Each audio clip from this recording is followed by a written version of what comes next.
Praise the Lord. प्रभु को महापवित्र नाम धन्यवाद हो।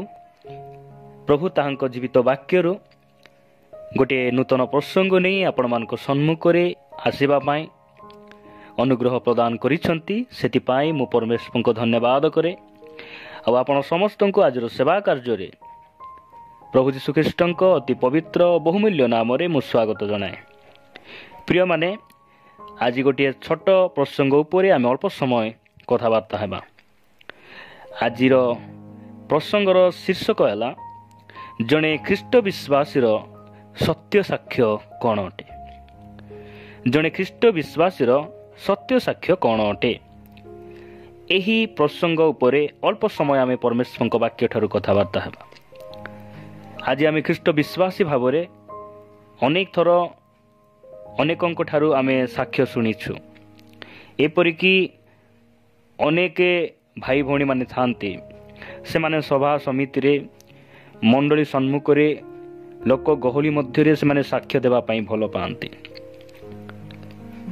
आमे जानू जेतेबेले सदा प्रभु मसा को 10 आज्ञा देले से 10 आज्ञा भितरु गोटे आज्ञा हैला तुम्हें मिथ्या साक्ष्य देव नहीं। प्रभु को नाम स्तुति हो।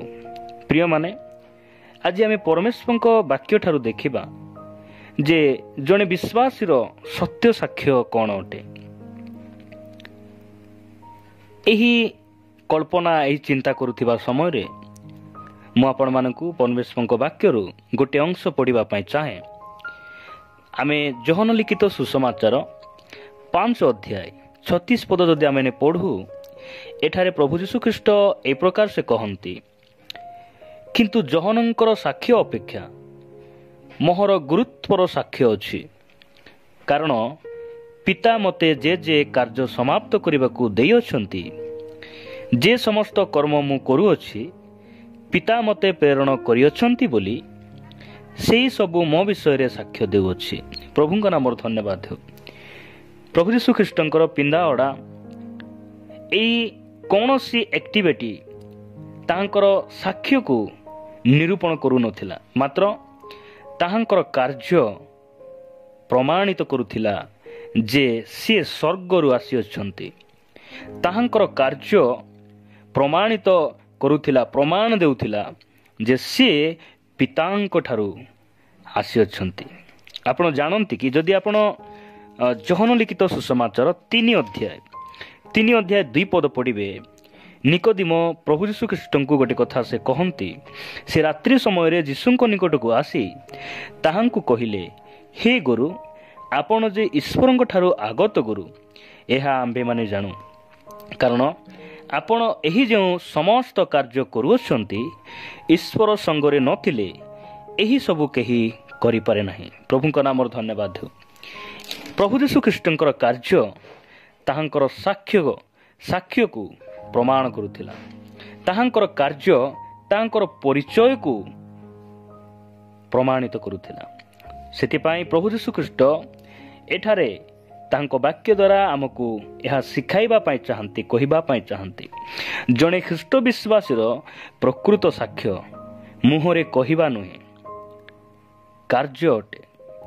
जणे ख्रीष्ट विश्वासी सत्य साक्ष्य मंडल रे ठिया ही कहिबा नुहे, तार कार्य गोटे प्रकृत साक्ष्य को प्रमाणित करे। प्रभु को नाम धन्यवाद हो।